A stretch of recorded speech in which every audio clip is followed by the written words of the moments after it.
Have you ever wondered what you would do to frighten Lazarus after he'd been raised from the dead? What would you do to threaten him? Lazarus, I'm going to kill you.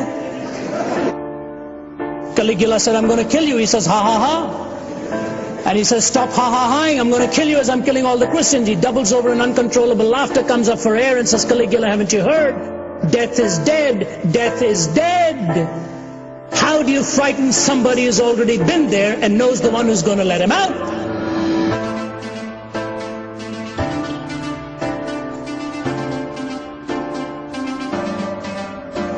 But just think of stepping on shore and finding it heaven, of touching a hand and finding it God's hand, of breathing new air and finding it celestial.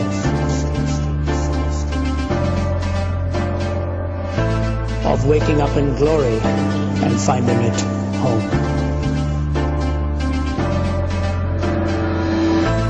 Ladies and gentlemen, your hope and mine in Christ is that one day we will be with God. One day we will be with Him. We look back upon history and what do we see? Empires rising and falling, revolutions and counter-revolutions, wealth accumulated and wealth dispersed. Shakespeare has spoken of the rise and fall of great ones that ebb and flow with the moon. I've heard a crazed, cracked Austrian announce to the world the establishment of a German Reich that would last 1,000 years.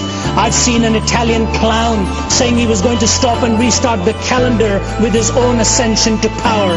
I have seen America more wealthier and in terms of military weaponry more powerful than the rest of the world put together, so that had the American people so desired, they could have outdone a Caesar or an Alexander in the range and scale of their conquest.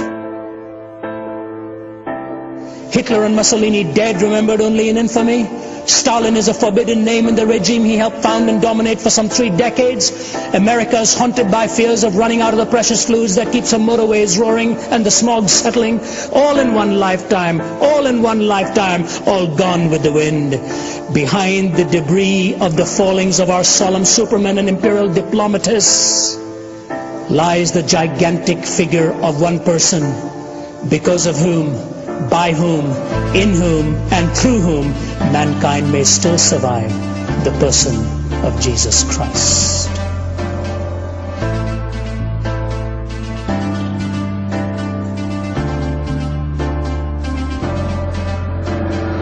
Isaiah calls him Wonderful Counselor. Peter looks at him and says, you are the Christ, the Son of the living God.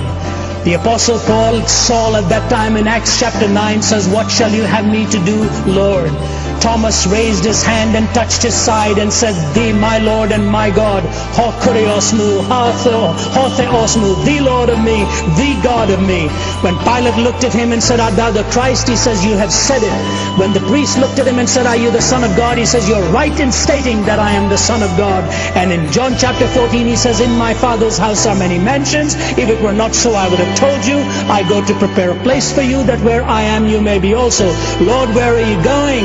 If we don't know where you're going, how can we find the way? I am the way, I am the truth, I am the life. No man comes unto the Father except through me. Show us the Father, Lord. If you've seen me, you've seen the Father. Philip, have you been with me so long and you don't know that when you've seen me, you've seen the Father? I and my Father are one. And he who believes in me, greater things than these shall he do.